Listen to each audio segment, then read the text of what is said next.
del ministerio Regresando a la Senda Antigua de la Torá, conjunto con el ministerio de Teshuva TV en español.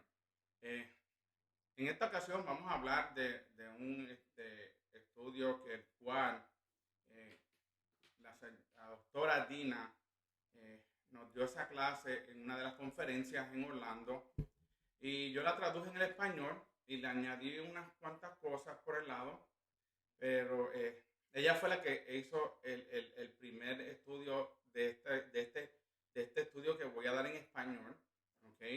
Todo el crédito se lo damos a ella y nuevamente yo añado unas cuantas cosas, pero traduje del inglés al español. Y vamos a hablar entonces de el estudio de la liturgia de la puerta. Ok, muchas personas, pues, cuando escuchan la palabra liturgia, pues, la mente se le puede ir, pues, más lejos en un sistema religioso. Pero si nosotros podemos entender claramente lo que significa la palabra liturgia, entonces podemos entender el estudio que vamos a dar en este tiempo, ya sea una hora o 40, 45 minutos, en el tiempo que nos toque. Vamos a hablar entonces de la liturgia de la puerta. Ahora, ¿qué significa liturgia? Porque eso es necesario cuando, especialmente en mi persona, siempre que enseño me gusta traer a veces referencias, definiciones, para que todos podamos entender de lo que estamos hablando. Liturgia, según la definición de una enciclopedia, dice que es un conjunto de prácticas establecidas que regulan en cada religión el culto y las ceremonias religiosas. Ok, en este caso vamos a hablar entonces del conjunto de prácticas que se necesita para llegar a la presencia del Eterno. Por eso se le titula este estudio Liturgia de la Puerta. ¿Cómo nos vamos a acercar a Él? ¿Cómo nos acercamos al Eterno? Es como en el Shabbat. El Shabbat hay una liturgia, hay un proceso de oraciones, hay un sistema de oraciones que uno hace para entrar entonces a ese tiempo sagrado. Y así pues vamos a hablar de este estudio. No vamos a entrar en todas, pues hay muchas oraciones, pero solamente quiero darle una base fundamental para que entonces ustedes en sus hogares pueden buscar más información. Así pues vamos a continuar entonces con el estudio titulado Liturgia de la Puerta. Continuamos entonces con esta transparencia o slide, como se le dice, titulada Liturgia de la Puerta, límites y lugares en el templo. Entonces estamos hablando de este hermano L.M. Morales, un libro que escribió El Tabernáculo Prefigurado. Y verdaderamente, pues, cuando hablamos de una de las oraciones en su libro, dice que la ideología de la montaña cósmica parece incluir el movimiento a través del arquetipo geográfico, la de atravesar las aguas hasta la montaña, donde algún tipo de liturgia de puerta tiene lugar, donde se responde la pregunta de quién puede ascender o entrar. Y es interesante porque vamos a hablar en un salmo que nos habla de quién puede entrar, quién puede ascender al monte santo, ¿ok? Y es interesante y es importante entender que el Eterno tiene un protocolo, tiene unos límites en el lugar del templo, tiene el lugar santísimo, tiene el lugar santo, tiene los atrios, quién puede entrar a los atrios, quién puede entrar al lugar santo, quién puede entrar al lugar santísimo, cómo el templo estaba, cómo sus límites que habían establecido. Estaba el límite de los gentiles, estaba el square o la plaza de las mujeres, estaba la plaza de los israelitas, estaba la plaza de los levitas, la plaza de los sacerdotes que no podían servir porque tenían algún defecto, alguna enfermedad, los sacerdotes que hacían el sacrificio y el sumo sacerdote que entonces era el que entraba al lugar santísimo. Todo esto vamos a hablar un poquito de las oraciones que se hacían. Acuérdense, el sistema sacrificial, el sumo sacerdote, los levitas y los otros sacerdotes tenían que estar y se tenían que dejar llevar por cómo las reglas, ¿ok? Eso que había sido establecido para poder acercarse, quién podía entrar, si un gentil pasaba el soré o la muralla donde dividía, donde sentaban los gentiles, porque no había sido circuncidado, entonces moría. Bueno, si cruzaba, moría, porque dice la escritura que todo aquel que pasara era responsable de su vida. ¿Ok? Las mujeres no podían entrar a la plaza de los israelitas y así sucesivamente, porque el Eterno tiene un orden en su casa. ¿Ok? Él tiene un orden, tiene boundaries, tiene límites. Las personas a veces piensan que pueden entrar a donde ellos quieren o como ellos quieren. No, hay reglas establecidas para especialmente para hacer los servicios en el templo. ¿Okay? La Torah no fue abolida y por ende tenemos que seguir esos boundaries, esos límites y respetar esos límites que el Eterno puso. En la parashá anterior estudiamos en parashá Yitro o Jetro, estudiamos que el Eterno dice a Moshe, no deje que el pueblo se acerque mucho a la montaña, porque si acerca van a morir. ¿Ok? El único que tenía acceso a subir al monte, a la presencia del Eterno, era Moshe. Boundaries, límites, ¿ok? Siempre hay límites. Es como en las congregaciones. Hay posiciones. No todo el mundo puede ser el maestro. No todo el mundo puede ser el que trae las alabanzas, o etcétera, etcétera, etcétera. Hay límites, ¿ok? Y nadie se puede rebasar a esos límites. Y continuamos entonces con la próxima vista para seguir hablando sobre la liturgia de la puerta. En esta vista el título dice altar como montaña cósmica, ¿ok?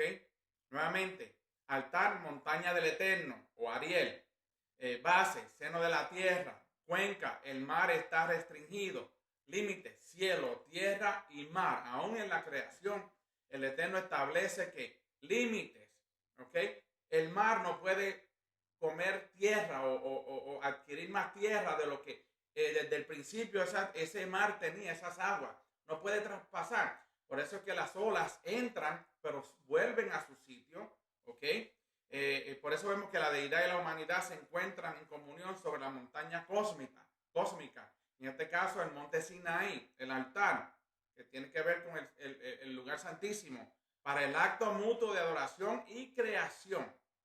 Por eso que siempre que entramos en el Shabbat, estamos entrando en adoración, y es como la creación nuevamente. El séptimo día termina esa semana, termina los 6 días de trabajo, el séptimo día descanso, el primer día nueva creación. Empezamos ese ciclo, todas las semanas, ese ciclo, ¿ok? Y así era en los tiempos de Israel y desde que entraron y llegaron al monte Sinaí, y así sucesivamente hasta el último, el segundo templo que se construyó, el cual fue destruido por los romanos, y vemos claramente que todo había límites, ¿ok? Y siempre vamos a hablar, como hablamos también en la parasha anterior, cuando el Eterno baja la nube, baja al monte del Sinaí, a la punta del Sinaí, a la cima, entonces es donde el cielo y la tierra se conectan, ¿ok? Se conectaron, se conecta el cielo, la tierra y la tierra con las profundidades, que viene siendo entonces la cuenca, el mar que está restringido. Realmente el mar no puede comer, no puede entrar a donde no se les es permitido, solamente puede entrar por un tiempo, un tsunami, puede haber una inundación en los ríos, pero siempre el mar, los ríos van a volver a su cauce, ¿ok? Va a volver a su límite, porque eso lo estableció el Eterno. Cuando vemos entonces que el mar se sale de su restricción, cuando los ríos se desbordan, es porque hay caos, ¿ok? hay caos. Cuando hay inundaciones, caos. Cuando hay tsunamis, que hay terremotos, caos. Entonces, ¿qué pasa? La naturaleza lo que hace es que convierte ese lugar donde pasan los terremotos, el tsunami o las inundaciones en caos. Hay destrucción, pero entonces, ¿qué sucede? Vuelve nuevamente a la normalidad. Esto es un proceso que es repetitivo durante la vida del ser humano, de la raza humana, en la cual vemos estos caos que vienen y después trae paz. Caos, paz. Caos, orden. Caos, orden. Cuando el mar se sale del límite que fue establecido y entra con olas altas, crea un caos. Cuando termina entonces la tempestad, crea un orden. Lo mismo que hizo Yeshua. Cuando Yeshua estuvo caminando en el mar de Galilea o en el Keneretze, había caos y los discípulos tenían miedo, tenían temor. Y cuando ven a Yeshua caminando, pensaban que era un espíritu que no conocieron. Entonces Yeshua le dice a Pedro, entra, sal de la barca y ven donde mí. Y Pedro comienza a caminar, pero una vez que saca la vista del que trae orden y mira hacia el lado al caos, se comienza a hundir. Nuevamente, caos. Cuando él caminaba sobre las aguas, había orden. Al comenzar a mirar hacia el lado, el caos que había por temor, se empezaba a hundir, había caos. Eso se repite una y dos y tres y muchas veces en las escrituras. Continuamos entonces con altar como montaña cósmica y vamos a ver entonces el arca de Noé como un templo moviéndose sobre las aguas, ¿ok? El arca en el desierto también, donde solo los justos son liberados a través de aguas de juicio y pueden ascender a la montaña. Por eso es que cuando vemos la historia de Noé, vemos la historia de Job, vemos la historia que va a venir en un futuro, el juicio del lago de fuego. Por eso los que han estudiado en el antiguo Medio Oriente, yo he tenido la oportunidad de estudiar en las conferencias de sabiduría en la Torá, lo corre el hermano Rico Cortés, y hemos aprendido de que especialmente la primera conferencia que yo fui, que se llamaba, se titulaba algo the covenant, ¿ok? Los pactos, el pacto.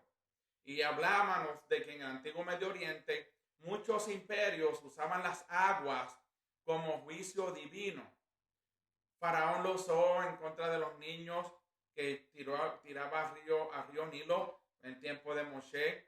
En Babilonia también usaban las aguas como juicio divino, las aguas.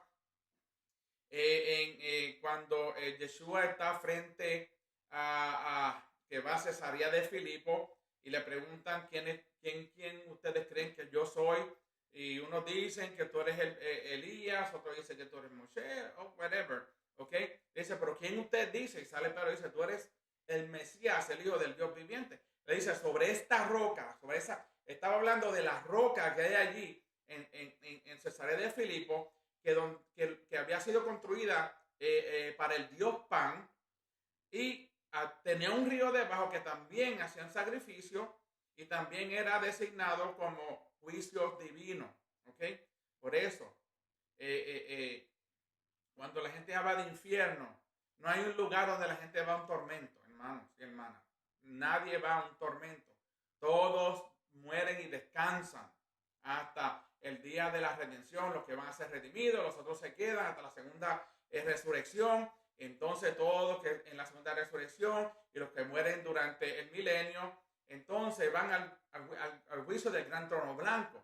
Los que se encuentran escritos en el libro de la vida entran entonces para la vida eterna, y los que no, entonces son echados al lago de fuego, donde es la muerte final y la muerte eterna. ¿Ok? Nuevamente, eso es lo que somos. Somos el templo, somos oídos. ¿Ok? boca, ojos. La puerta de cada casa en Éxodo se convirtió en la puerta de la entrada del templo. Cuando el Eterno le dice a Moshe que maten a un cordero después de haberlo tenido 4 días en su casa y que pongan la sangre en los dinteles, esa puerta, ese hogar, esa casa se convirtió en la puerta, en la entrada del templo, ¿ok? Porque hubo un sacrificio. Cuando Yeshua muere, el velo primero que se rasgó de la entrada del templo, se rasgó. ¿Por qué? Porque entonces ahora tenemos entrada al Padre por medio de Yeshua. Nos dio entrada, ¿ok? El Yeshua dice, yo soy el camino, la verdad y la vida, pero también dice, yo soy la puerta, ¿ok? Yo soy la puerta. Y continuamos hablando entonces de la liturgia de la puerta. Hablemos ahora entonces de la música del templo. ¿Okay? Los salmos tienen la mayoría de las citas de la música del templo. Había un manual de orientación moral para el rey David, ¿okay? De parte del Eterno, que eran los primeros 5 libros. Había un origen divino. Muchos salmos eran usados en la liturgia, como siempre se usan. Los salmos eran los himnos del templo, donde se llevaban a cabo las fiestas, los sacrificios, trompetas, habían laudes, cuerdas, pipas, símbolos, Salmo 150, todo lo que respire, alabe a Yahweh, ¿ok? Se desconoce el origen de la música de los cantantes del templo. David, cuando trajo el arca a Jerusalén, lo trajo con una procesión musical, y eso lo podemos ver en 2 Samuel 6:5, ¿ok? Donde David, cuando trae el arca, nuevamente, que estaba que lo tenían los filisteos, entonces vemos que en 2 Samuel 6:5 dice, y David y toda la casa de Israel danzaban delante de Jehová, de Yahweh, con toda suerte de instrumentos de madera, de haya, con arpas, salterios, adufes, flautas y címbalos. ¿Okay? Era una procesión. ¿Por qué? Porque el arca iba a llegar nuevamente a ¿dónde? A Jerusalén. ¿Okay? La iban a traer a Jerusalén después que los filisteos se la habían llevado. Ahora David con cánticos, ¿okay? Salmos, esos son los salmos, no son cánticos que el hombre se inventa con una letra de música, ¿ok? Son salmos que el Eterno estableció para su adoración, ¿ok? No estoy diciendo que las otras músicas no son música santa, ¿ok? O música que se puede escuchar, pero para el templo hay una música específica, los salmos, ¿ok? Música de entrada, música de adoración, música de procesión, ¿ok? Con cuerdas, pipas, címbalos, como dice el Salmo 150. Continuamos entonces con la puerta, liturgia de la puerta. Estamos hablando entonces de otras naciones. Las otras naciones también tenían templos. Egipto, Babilonia, tenían himnos, canciones espirituales, de hacer melodía. Habían inscripciones grabadas en el costado de las puertas que conducían a los templos en el mundo greco-romano. Las puertas del templo representaban la entrada al lugar sagrado para esos imperios. Puerta se utilizaba como símbolo de un templo y puerta como símbolo de un punto central. Lo mismo que el Eterno usa, pero no paganamente. ¿Okay? ¿Por qué?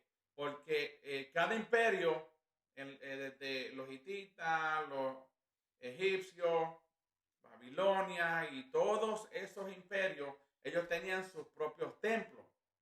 ¿Okay? Y ellos tenían sus propios sacerdotes. No solo sacerdotes, tenían sacerdotisas. ¿Okay? Por eso es que no encontramos sacerdotisas en el pueblo del Eterno, porque las sacerdotisas eran las que danzaban exóticamente para llamarle atención al rey que estaba sentado en el trono, a los invitados, pero eso no lo hacen en el templo del Eterno. Eso no puede suceder en el templo del Eterno, porque el Eterno no puede parecerse a esos templos paganos. Por eso el Eterno hizo las cosas muy diferentes al imperio egipcio, después a todas esas naciones que el pueblo de Israel se encontró en el camino antes de llegar a la tierra prometida, a Jerusalén, que ellos tuvieron que destruir, porque el Eterno decía, no dejen nada, destruyan todo, ¿ok? Por esa misma razón, para que no cogieran nada del anatema, como hizo Acán, ¿ok? Acán, parece que se le llenaron los ojos de tanta riqueza que agarró un manto, agarró un chingote, agarró este tesoro, lo enterró en su tienda y el Eterno entonces lo señala y lo apedrean, lo matan. ¿Por qué? Porque cometió, fue en contra de una orden que el Eterno le había dado a Josué. ¿Okay? No tomen nada del anatema. Y Acán no hizo caso y él y sus hijos perecieron. ¿Okay? So, tenemos que tener cuidado porque el Eterno no quiere que nos parezcamos al mundo, no al mundo greco-romano, ni a nada que no sea del Eterno. Tenemos que tener cuidado y reconocer lo que el Eterno requiere de cada uno de nosotros en adoración. No podemos darle una adoración que sea falsa o que no vaya de acuerdo a los parámetros, los límites que el Eterno estableció para el pueblo de Israel. Continuamos con el título: en tus entradas y en tus puertas. Dice aquí, bienaventurados los que hacen sus mandamientos pueden tener el derecho al árbol de la vida y pueden entrar a través de las puertas hacia la ciudad. Interesante, ¿verdad? Que en el Edén estaba también dividido entre el lugar santísimo, lugar santo, donde se encontraba el jardín, y los atrios, ¿ok? Que estaban fuera. Y vemos claramente que las escrituras, si usted leemos bien las escrituras, las estudiamos, el propósito del Eterno es llevarnos del árbol de la vida hasta el árbol de la vida. ¿Ok? Desde el árbol de la vida hasta el árbol de la vida al final.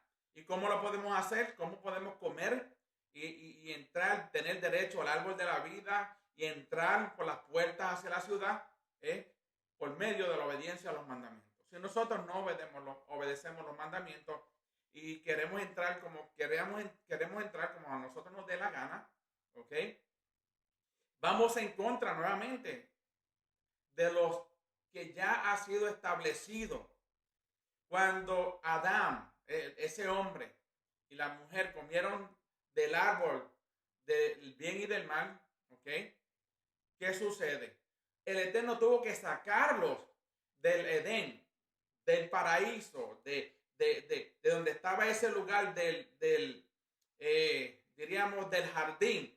Tuvo que sacarlos y poner 2 ángeles, ¿ok? ¿Para qué? Para que con espadas de fuego, para que no vuelvan a entrar, porque si entraban y comían del árbol de la vida, entonces iban a vivir para siempre, pero en pecado. Y el Eterno dijo, no podemos permitir que el hombre, después que haya estado recibiendo ese amor, recibiendo la gloria, hablar con el Eterno, porque la voz del Eterno se paseaba por el jardín, y ellos hablaban con el Eterno, y estaban en el lugar santo, allí, en ese jardín que el Eterno puso a ese hombre y le dio una ayuda idónea para que cultivaran, para que lo cuidaran. ¿Ok? Por eso el sumo sacerdote cuida del templo. Esa es la responsabilidad del sumo sacerdote. La misma responsabilidad que tenía quien, Adán, ese hombre. La misma responsabilidad que tenía Aarón. La misma responsabilidad que tenía Moshe, ¿ok? Y así sucesivamente. Ellos tenían esa responsabilidad. Porque si no, nosotros no podemos comer de ese árbol de la vida. Por eso es que en el libro de Revelación termina, y le voy a dar la autoridad para que entren y participen del árbol y tengan derecho del árbol de la vida. Ese es el propósito. Desde el principio había orden. El Eterno en 6 días creó los cielos, la tierra y todo al hombre. ¿Ok? La tierra estaba vana, desolada. ¿Ok? Estaba vacía, como dice en Génesis. Y él lo puso todo en orden. De caos, lo puso en orden. Puso a ese hombre allí. Lo trajo de afuera y lo puso allí, en el jardín, para que lo cuidara. ¿Qué es cuidar el jardín? Él tenía que llevar esa imagen del Eterno a todas las generaciones. Pero él falló. Y esa imagen, cuando sale de allí, sale corrupta, sale en caos. El Eterno tiene que cerrar ese lugar para que ese hombre no tuviera la oportunidad de entrar para comer de ese árbol de la vida. Ese es el diríamos, el fin de ser obedientes a los mandamientos, de que nosotros podamos tener el derecho al árbol de la vida. Ese es el punto final que nos habla el libro de Revelación. Fórmula litúrgica de entrada. Entrada, ascenso. Expulsión, descenso. Estamos hablando aquí nuevamente, lo que estaba hablando en el slide anterior, en la vista anterior, sobre Adán y Java y Eva. ¿Ok? Porque ese es el lugar de encuentro entre el Eterno y el hombre. El jardín era el lugar de encuentro. ¿Ok? Y si leemos el Salmo 15, ¿ok? El Salmo 15, versículo 1, ¿ok? Salmo 15, versículo 1, dice: Yahweh, ¿quién habitará en tu tabernáculo? ¿Quién vivirá o residirá en el monte de tu santidad? Claramente, ¿quién? ¿Ok? ¿Quién puede habitar? ¿Ok? En tu tabernáculo, en tu monte santo. También el Salmo 24. En el Salmo 24 nos dice, en el versículo del 3 al 5, dice 23 al 5, del 3 al 5, dice: porque la fundó sobre los mares y la firmó sobre los ríos. ¿Quién subirá al monte de Yahweh? ¿Quién estará en el lugar de su santidad? El limpio de mano y puro de corazón, el que no ha elevado su alma a la vanidad, ni jurado con engaño. Él recibirá bendición de Yahweh y justicia del Elohim de la salvación. Y usted puede leer la otra escritura de Isaías 33:14. Entonces, ¿qué estamos hablando aquí? Aquí nos dice claramente quién entrará al monte santo. ¿Quién? Y aquí en este Salmo 24 nos dice claramente, ¿ok? El limpio de manos y puro de corazón. El que no ha elevado su alma a la vanidad ni jurado en vano. Que no ha usado el nombre del Eterno en vano. Ese es el que puede entrar al monte santo. ¿Ok? Entrar es ascender. Cuando uno va a Israel y va de Galilea para Jerusalén, uno hace ascensión, uno ascende, ¿ok? Cuando uno va de Jerusalén para otros lugares, uno desciende, ¿ok? Y el Eterno quiere que nosotros siempre estemos ascendiendo, que estemos subiendo, porque tengamos manos limpias, corazón puro. Eso habla de nuestra obediencia a los mandamientos. Eso habla de nuestro carácter. Eso habla de nuestra deseo de servirle al Eterno. ¿Okay? Y nos habla de muchas cosas. Nos habla de tantas cosas. ¿Okay? De ser humilde. ¿Okay? Amoroso. De no señalar al prójimo. ¿Okay? Dice la Escritura que si uno dice, no mires la paja que hay en tu prójimo y mira la viga que tienes en tu ojo.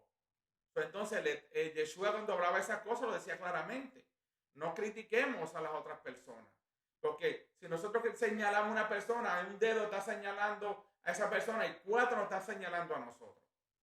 Por eso tenemos que tener cuidado en lo que decimos, en lo que hablamos, aún en lo que escribimos en Facebook o en cualquier otra página, ¿ok? Instagram. Tenemos que tener cuidado el segundo mandamiento, ama a tu prójimo como a ti mismo. ¿Ok? Cuando digo el segundo mandamiento, eso fue lo que dijo Yeshua en el sentido de que los primeros 4 son de la relación entre nosotros y el Eterno, y los otros que le siguen, los otros 6 entre nosotros y nuestro prójimo. ¿Ok? So, tenemos que aprender mucho para poder entrar a ese lugar de encuentro entre el Eterno y el hombre. La fórmula litúrgica de entrada, el salmo como práctica de culto, liturgia de la puerta del Salmo 15, dice, ¿quién puede habitar en sus carpas? ¿Quién puede vivir en tu montaña sagrada? El templo ofrece entonces a la persona que entra para adorar una oportunidad de levantarse de un caído mundo, del caos, y participar del jardín, orden. ¿Okay? Isaías también nos habla en el 60, 10 y 11, dice, por lo tanto, tus puertas estarán abiertas continuamente, no se cerrarán de día ni de noche, y sus reyes en procesión. So, nuevamente, queremos entrar, tenemos que usar la fórmula que el Eterno ya ha establecido para que nosotros podamos tener esa entrada a ese lugar, a esa carpa. En el tiempo de Moshe era la carpa de reunión, después vino el tabernáculo. Primero era la carpa de Moshe, después el tabernáculo, primer templo, segundo templo, pero va a volver otro. ¿Ok? Y tenemos que estar preparados. Tenemos que estar preparados. ¿Para qué? Para que nosotros, nuestras acciones, hablen bien de nosotros. ¿Ok? Las acciones de nosotros o hablan, van a dar un mensaje equivocado o van a dar un mensaje positivo. Y eso el Eterno lo dice. Ama a tu prójimo. ¿Ok? No hables mal de tu prójimo. Ni de frente ni en las espaldas. Si usted quiere decirle algo a alguien, mire, llámelo a la persona, hable con esa persona de frente, pero no seamos como el mundo que habla de espalda a las personas, sino que si usted quiere decirle algo a alguien, con respeto, usted llama a esa persona, si vive lejos, si vive cerca, lo haga y le dice, mire, perdóname si yo te ofendí, o mira, tú estás haciendo esto algo mal, pero con amor, no con jactancia, no con altivez. Porque un corazón altivo, el Eterno, ese no lo va a recibir. Aquí vamos a hablar entonces de los salmos de ascensión. Esto está en los salmos 120 hasta el salmo 134. Eso se llama el Shir Hamar Alot, que significa de procesión. Está la cantada en la corte del templo, que es el salmo 134, 122, 128. Y 122 se refieren a la procesión. Ustedes léanlo en sus hogares, ¿ok? Porque verdaderamente pues, no podemos leerlo todo, aquí todos los salmos, porque entonces el estudio se extendería mucho y para ponerlo entonces, procesarlo para Teshuva TV, no queremos tomar mucho tiempo, queremos mantenerlo en ese tiempo establecido. Nuevamente, límites, ¿ok? Boundaries. Tenemos que respetar eso también por nosotros. El Salmo 2, ascenso de figura humana, levantado a la montaña sagrada donde se convirtió en la encarnación de Elohim, ascenso de la figura humana a un trono en el cielo, el Mesías ascendido de Apocalipsis, figura entonces real entronizada en el cielo. Cuando Yeshua muere en el madero y es resucitado y se levanta 40 días después de su resurrección, es llevado al cielo. ¿Qué hace él? En una figura real entronizada en el cielo. ¿Ok?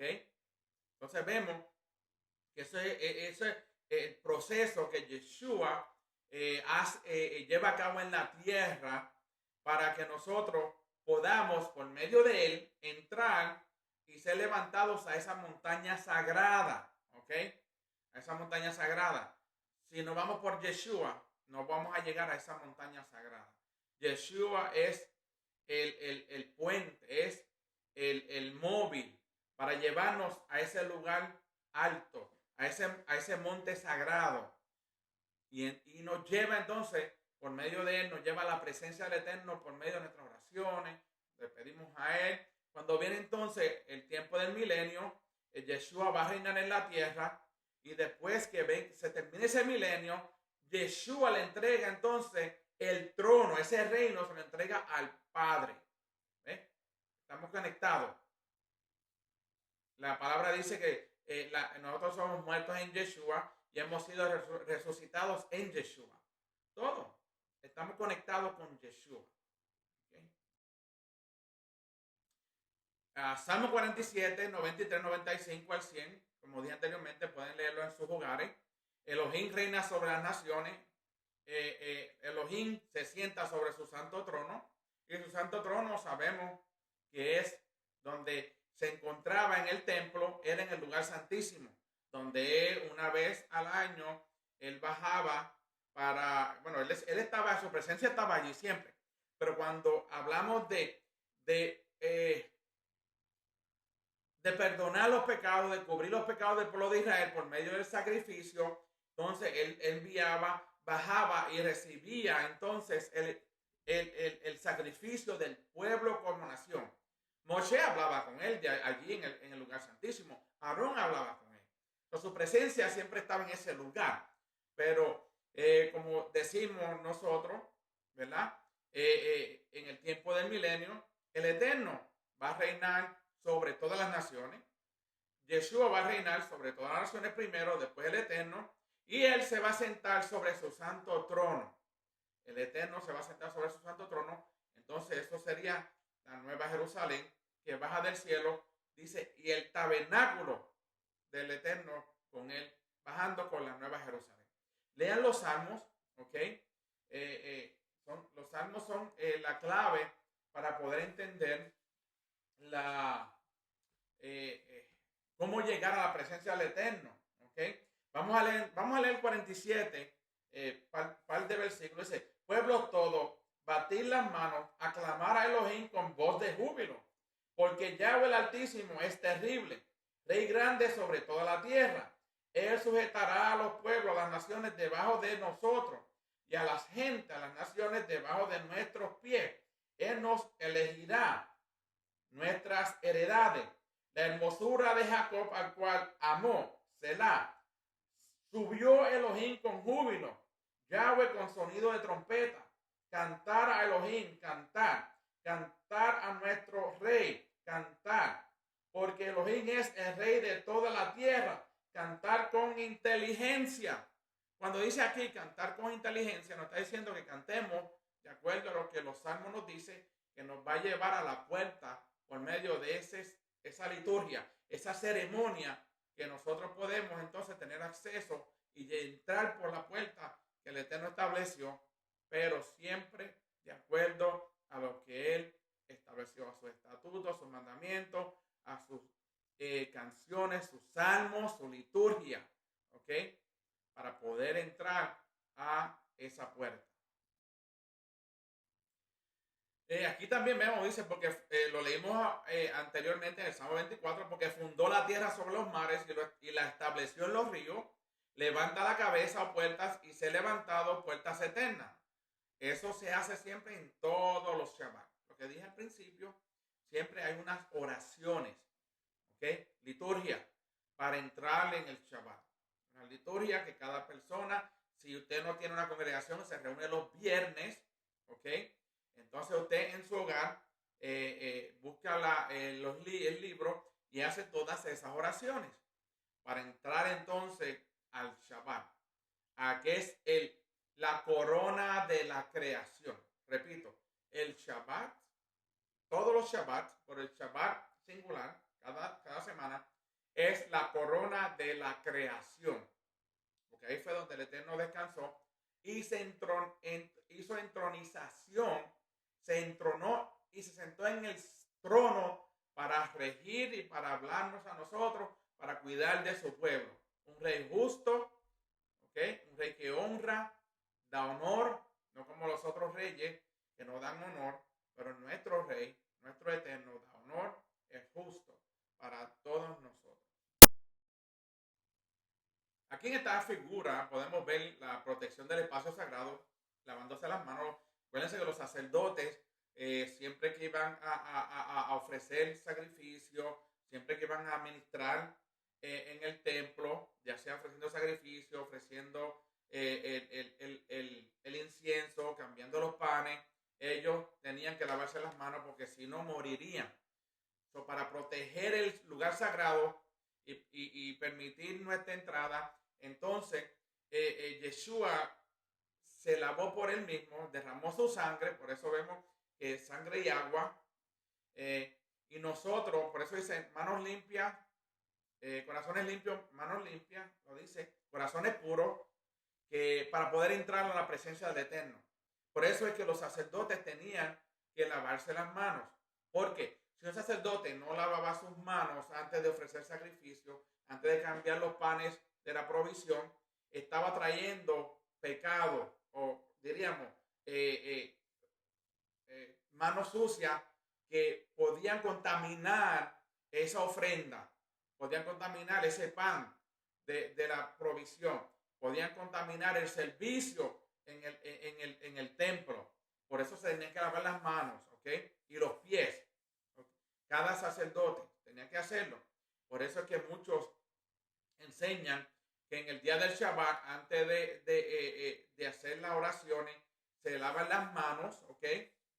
Y para poder entrar en el Shabbat.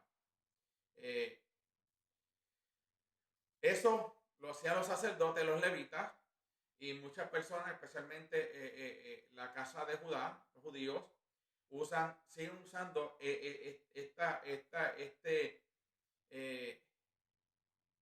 diríamos, este proceso de lavarse las manos y los pies antes de comenzar el Shabbat cada día. Continuamos con la protección del espacio sagrado, lavarse las manos.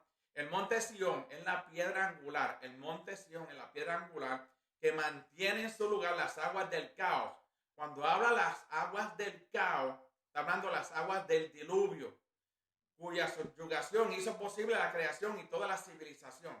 Si no fuera por el templo de Sión, las aguas furiosas surgirían entonces del abismo en que están encarceladas y deshacen el trabajo de la creación y devolverían el mundo a caos, primordialmente si no se mantiene la protección del espacio sagrado. Las aguas, hay muchos estudios que nos enseñan que las aguas del diluvio que secaron, la mayoría de ellas fueron encerradas en esa piedra angular donde se encuentra hoy el Domo de la Roca, donde se encontraba el templo, ahí en esa piedra, ¿ok? Muchos enseñan ese concepto de que las aguas del caos están entonces en la piedra angular, que por ende, pues, mientras se mantenga las oraciones, esa protección del espacio sagrado con obediencia, ese caos no volverá a suceder. Y lo dice la Torá. Por eso el arco, cuando el arco sale y Noé lo ve, el Eterno dice, eso es un pacto que yo estoy haciendo con el hombre, que nunca más destruiré la tierra con agua. ¿Okay? So, esas aguas, muchos dicen que están y se encuentran en la piedra angular. Otra escritura que se usa también en el Salmo 118 como la liturgia para entrada a la puerta, Mateo 26, 30-32, donde dice, ábreme las puertas de la justicia para que pueda entrar por ella. Esta es la puerta de Adonai, los justos entrarán por ella. Bienaventurado el que viene en nombre del Adonai, el Jalim y la matanza de los corderos. Se hacía esta oración en Pesa para, como nuevamente, entrada, para que el sacrificio de Pesa, el Eterno lo pueda aceptar. Por eso dice, ábreme las puertas de la justicia para que pueda entrar por ellas. ¿Ok? Bienaventurado el que viene en nombre del Adonai. ¿Quién era el que vino en el nombre de Adonai? Bienaventurado aquel que viene en el nombre de Adonai, Yeshua. Yeshua entonces abrió esas puertas para nosotros. Por eso es que nosotros tenemos entrada al trono del Eterno, a las oraciones. Hablamos, hacemos oración en nombre y mérito de Yeshua HaMashiach, y esas oraciones se escuchan allá por medio de Yeshua, que se las presenta al Padre. Era como en el tiempo del templo, el incienso que se ofrecía en el altar de incienso. Ese incienso que se ofrecía eran las oraciones que subían a la presencia del Eterno. Esas oraciones subían a la presencia del Eterno. Oraciones del pueblo, que el sacerdote que le tocaba en el turno de ofrecer el incienso, hacía las oraciones del pueblo para que el Eterno entonces recibiera esas oraciones de parte, por medio del sacerdote. Todo es por medio. El sacerdote es prototipo de Yeshua. ¿Ok? Un intermediario que había siempre. Siempre hay un intermediario. Nosotros no podemos ir directamente al Padre. Tenemos que ir al Padre por medio de Yeshua, de su Hijo, del Mesías. Si no entramos por él, no vamos a recibir contestación. No vamos a recibir respuesta. Estamos violando la liturgia de la puerta. Estamos violando el sistema que el Eterno estableció. ¿Ok? Especialmente a su Hijo estableció para que sea ese puente, para que sea entonces ese eslabón que nos une. ¿Ok? Yeshua nos une a nosotros con el Eterno. Continuamos. La liturgia de la puerta. Empieza, después de cantar el Alel, empieza, fueron al Monte de los Olivos. ¿Ok? Y leemos Salmo 91. Han sido el que habita en el refugio de Elión. Permanecerá a la sombra del Shaddai, del Todopoderoso, porque has hecho de Elión tu morada, incluso de Adonai, que es mi refugio. ¿Okay? Si nosotros queremos que el que habita en el refugio de Elión, si queremos habitar en el refugio de Elión y permanecer a la sombra del Shaddai, tenemos que nosotros hacer lo correcto. Tenemos que entrar por esa puerta que es Yeshua, pero tenemos que hacer esas oraciones. Ese es el patrón, ese es el proceso que el Eterno estableció para que nosotros podamos estar permanecer a la sombra del Shaddai, para permanecer en el refugio de Elión. Si nosotros no entendemos y buscamos y estudiamos o preguntamos, si no sabe, no está mal preguntar.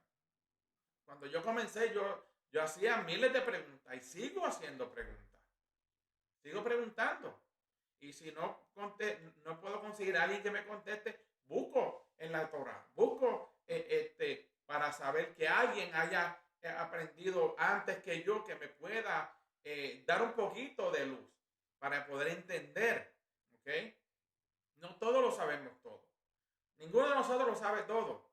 No lo sabemos todo. Vamos aprendiendo cada día más. Cada día más estamos aprendiendo. A veces tenemos que cambiar un concepto porque, así no era. Entonces, ahora es como esto nos dice la Torah.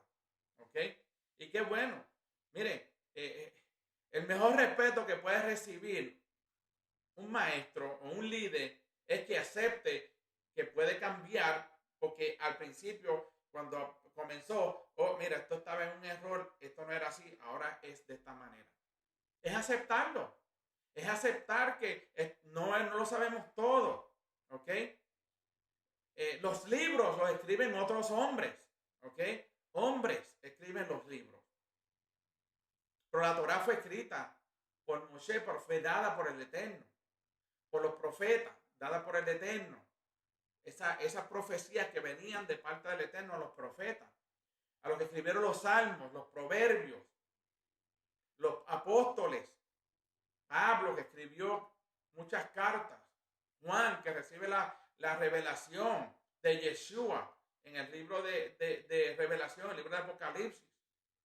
Es bueno estudiar otros libros, es bueno, claro, pero no nos podemos agarrar de eso como si fuese cierto todo. ¿Ok? No estoy diciendo que los que escriben, no estoy diciendo eso. ¿Ok? Pero tenemos que ver, hay una palabra en Primera de Juan, si no me equivoco, voy a buscarlo que sí es ahí. ¿Ok? Juan nos enseña algo bien importante. ¿Ok? Déjame ver si es aquí. Primera de Juan, capítulo 4, el primer versículo, nos dice claramente, dice, amados, no creéis a todo espíritu, sino probar los espíritus si son de Elohim, porque muchos falsos profetas son salidos en el mundo. Hay personas que pueden escribir porque, ok, pues yo quiero escribir de este tema, pero sabemos verdaderamente que eso es así. Por eso es que todo lo tenemos que pasar por el sedazo de la palabra de la Torah. Todo lo tenemos que pasar por el sedazo de la Torah. Tiene que estar ahí, tiene que estar en la palabra, tiene que estar en la Torah. ¿Ok? Ahora bien, los libros de historia son libros de historia, son buenos. Si esa es la historia verdadera, ¿ok? Porque hay historias que, dependiendo quién la escribió, ¿ok? Usted va en los tiempos de Yeshua y usted si un sacerdote, el sumo sacerdote hubiese escrito un libro, él iba a escribir muy diferente a lo que Yeshua habló, ¿ok? Porque iban, aunque ellos decían, no hacían. Yeshua decía y hacía. Por eso que todos tenemos que pasar por el sedazo de la Torah. Todo lo que leemos es importante, ¿ok? Podemos tener mucha escritura, mucha literatura, pero todo tenemos que pasarla por el sedazo de la Torah. Que concuerde con lo que dice la Torah, que concuerde y esté de acuerdo a lo que el Eterno ha establecido en su palabra. Yo no estoy en contra de los libros, no estoy en contra, no me malinterpretan. A mí me gusta estudiar libros también. Me gusta estudiar mucha historia porque la historia me enriquece a mí para saber los tiempos. ¿Ok? Como dice el hermano Rico, geografía, historia, el tiempo que se escribió, la audiencia a quién se le escribió. Todas esas cosas tenemos que ponerlas juntas y de ahí entonces saber si lo que estamos leyendo es cierto o no es cierto.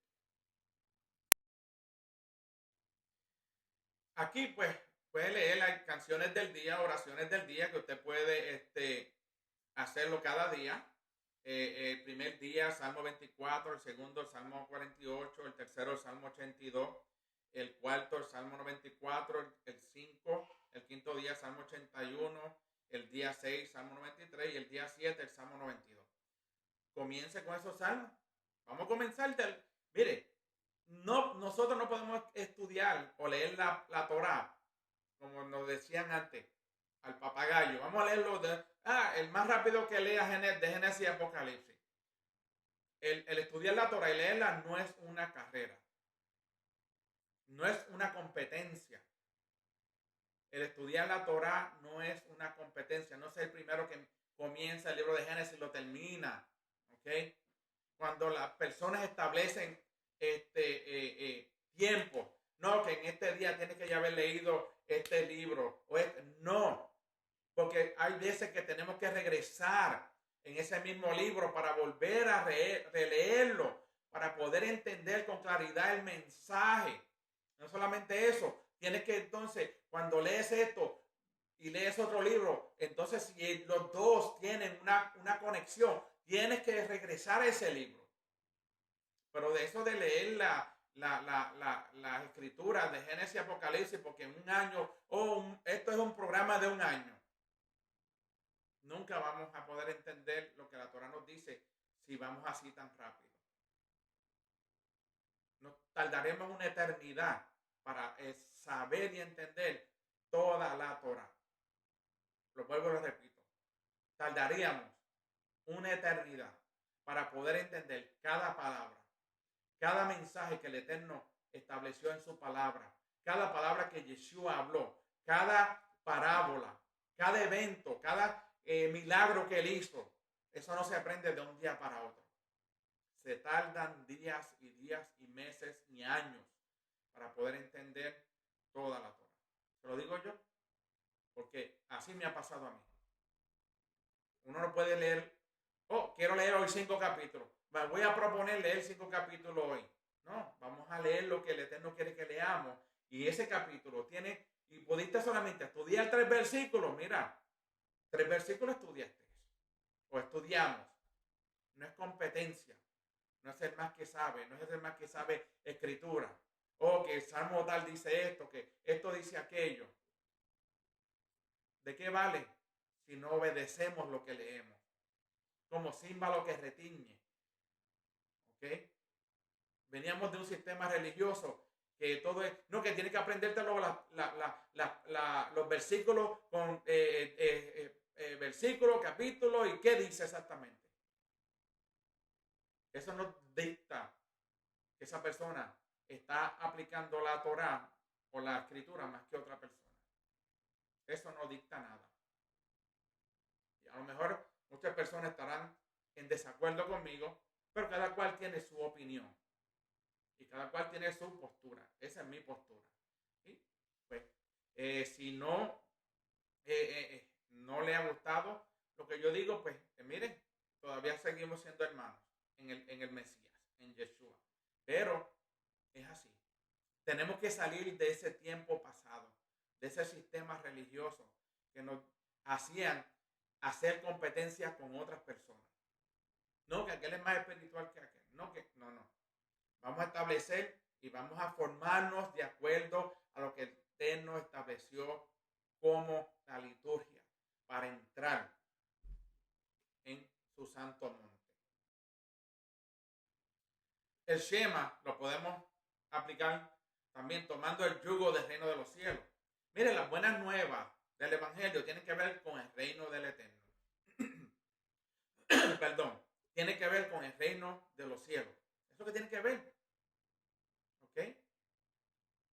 Toma mi yugo sobre ti y encontrarás descanso para tus almas. Mi yugo es fácil y mi carga es ligera. Mateo 11:29. Perdonen algunos letras que no van ahí, palabras, ¿ok? Mi yugo es fácil y mi carga es ligera. ¿Qué está diciendo? El reino de los cielos es fácil de llevar. No hay que complicarse la vida. ¿Ok? Shema Israel, Adonai Eloheinu, Adonai Echad, Baruch Shem Kevod, Malchuto, Leolam Vaed. Oye Israel, Elohim, Adonai es uno. Y su reino, por los siglos de los siglos, será para siempre. ¿Ok? Hay que tomar ese yugo. ¿Cuál? El reino de los cielos.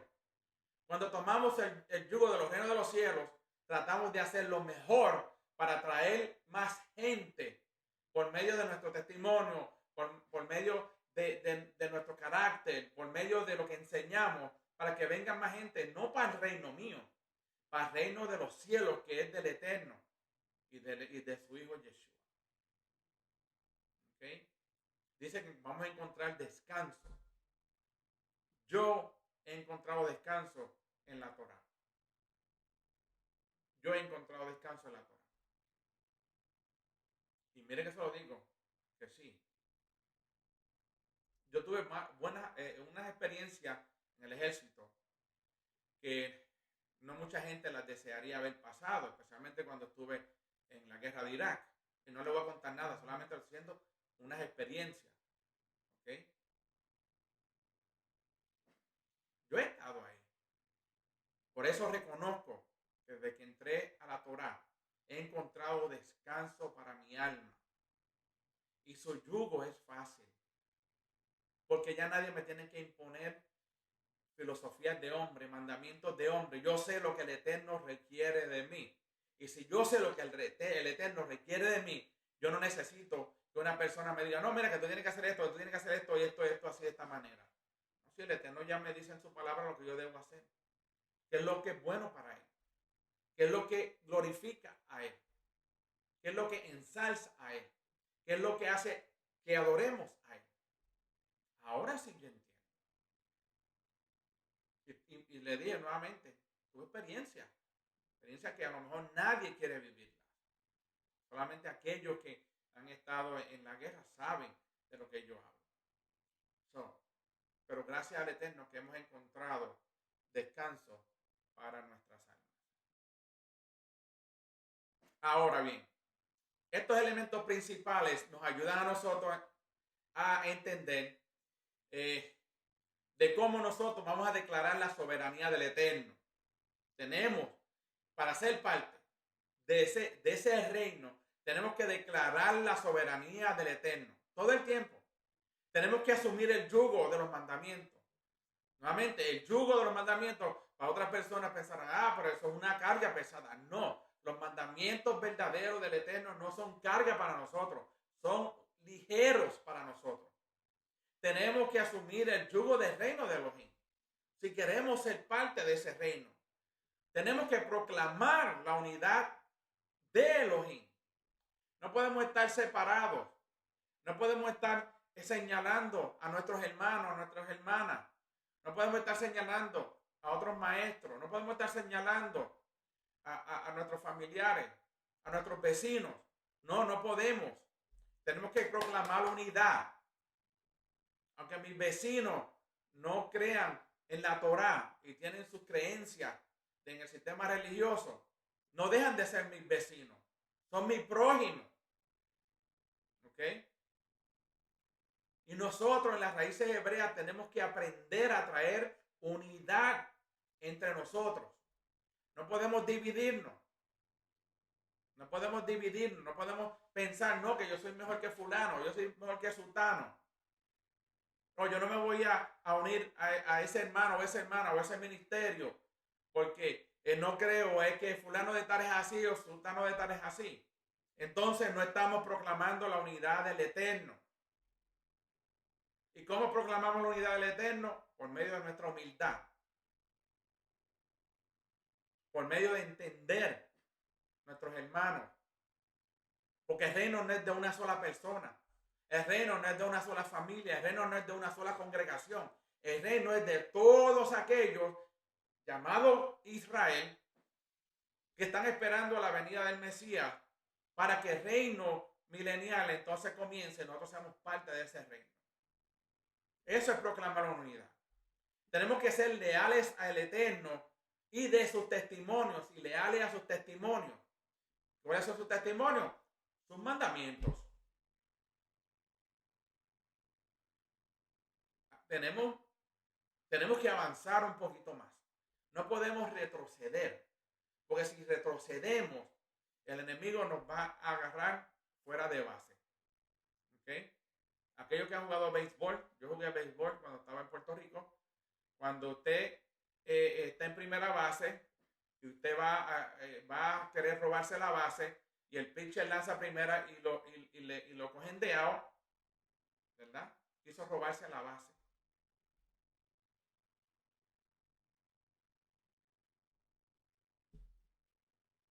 Que no nos agarre el enemigo robando base. Que nosotros traigamos unidad en el pueblo de Israel. No en el sistema mesiánico, no, en Israel. Todos somos Israel. Nadie es mejor que nadie. El que da posesiones es el Eterno. El Eterno es el que pone reyes y quita reyes. Pone jefes y quita jefes. Siempre y cuando nosotros nos mantengamos en obediencia y en hermandad, es lo que nos llama el Eterno a hacer a nosotros. Esto no es profecía de que yo estoy dando. Lo dice la Torá. La Torá dice que seamos unidos unos a otros. Y ser leales al Eterno y a sus mandamientos. La oración de Yeshua, del Señor, dice, ¿cómo viene el cielo a la tierra? Dios, a través del Mesías y el poder de su Mesías, deben gobernar y rescatar el mundo. Nosotros somos esa gente, ese pueblo. Nueva creación estalló y la resurrección. Reino alcanzado por la victoria de Yeshua sobre los poderes que es esclavizaban al pueblo. Derrotar a la muerte, resucitar, significa que el reino está firmemente lanzado al mundo. ¿Ok? Los matrimonios de Salomón fueron por razones políticas. Y por eso él cayó. Por eso él profanó. Por eso él idolatró. ¿Ok? El libro de Jonás, Yom Kippur, capítulo 2. Nuevamente. Juicio. ¿Ok? Yom Kippur, expiación, es juicio. Y el libro de Jonás, Jonás es echado a las aguas. ¿Y qué hace? Un pez gigante se lo traga y las aguas se calman. Había caos. Jonás dice, si ustedes me lanzan a mí, el mi Elohim me va a salvar. Y ese fue uno de los más grandes testimonios en la historia de la raza humana, de Jonás. Por eso es que Yeshua dice, 3 veces, acuérdense de los días de Jonás, como los días de Jonás, como los días de Noé, son ejemplos. Y la tripulación, cuando Jonás iba en el barco y él estaba abajo descansando, durmiendo, le da, mira, levántate porque vamos a perecer. Y echaron suerte. Y dijo, no, tírenme a mí, olvídese. Que mi Dios me va a cuidar. Y si no, y cuando se caen las aguas, el pez se lo lleva, se calman las aguas. ¿Y qué dicen ellos? La verdad que Dios, el Elohim de Jonás, es el verdadero Elohim. Nuevamente, juicio divino. Las aguas no pudieron retener a Jonás porque Jonás tenía una misión de parte del Eterno. ¿Ok? Los dioses de las aguas, que no hay dioses, los dioses fueron inventados en la mente de los hombres en esos tiempos. Pero ellos creían que había el Lebanón, o Poseidón en otros tiempos, o Enki en otros tiempos, los dioses de las aguas. Pero cuando vieron que Jonás le dijo, si me tiran a mí, el Dios mío me va a salvar. Y así fue. Díganme ustedes, ellos no recibieron un impacto y reconocieron que el Dios de Jonás era el Dios todopoderoso porque podía controlar hasta las aguas. Así mismo le pasó a los discípulos cuando estaban en la barca que se iban a hundir. ¿Quién es este que hasta los vientos y las aguas le obedecen? Wow. Leemos eso muchas veces y no entendemos el poder que encierra esa escritura. Pero ¿quién es este que hasta el mar y las olas y los vientos le obedecen? Necesitamos bajar a la tierra. Tenemos que estar en la tierra caminando y poder llevar a todos a obediencia. Nosotros, cada líder, yo como líder del grupo que tenemos acá en Killeen, Texas. Si alguien está por Killeen, Texas y quiere unirse a nosotros, me puede llamar al 254-462-5128. 254-462-5328. 402-5388. 254 área de código. Okay. 254-462-5328. Lo sé más en inglés que en español. A veces pues, me confundo un poquito con los números. Y no es que sepa más inglés que nadie, es que ya estoy acostumbrado a dar mi número de teléfono en inglés y se me olvida el español en ese momento. Tenemos que nosotros, el Eterno nos va a llamar a cuentas a nosotros. Él nos va a llamar a cuentas a cada uno de nosotros, aquellos que somos líderes. Ser líder es un privilegio, pero también es una responsabilidad grande. Y esa responsabilidad tenemos que saberla llevar a cabo y enseñar a nuestro pueblo correctamente. Si no hemos orado por el reino, no hemos orado. Si nosotros no hemos orado por el reino, no hemos orado. Que nuestras oraciones, ya sea antes de acostarnos y al levantarnos, que oremos, Padre, que venga tu reino. Por eso es que Yeshua, cuando oró esa oración, Padre nuestro que estás en el cielo, danos hoy el pan de cada día, perdona nuestras ofensas, como también nosotros perdonamos a los que nos ofenden y no nos dejes caer en tentación. Pero dice que venga tu reino. Haz que tu reino venga. Si nosotros no oramos para que el reino venga, el reino no va a venir. A mí va a venir, sí por sí, pero no va a venir para las personas que no lo estén orando. Yo todos los días, gracias al Señor, oro para que el reino del Eterno venga y que la voluntad se haga aquí en la tierra como se hace en los cielos. No como está en la tierra se haga como se hace en los cielos. Pero que su reino venga. Si no hemos orado por el reino del Eterno, no hemos orado nada. Muchas veces hablamos muchas palabras o hacemos oraciones largas, como hacíamos antes en el sistema religioso, para que el hombre nos escuchara, y solamente el Eterno nos pide, ora por el reino para que venga. Pues ese es el fin de todo. Ese es el fin del mensaje. Que el reino del Eterno venga. No que nosotros vayamos, que el reino de Él venga a la tierra. Y así podamos vivir con Él para siempre.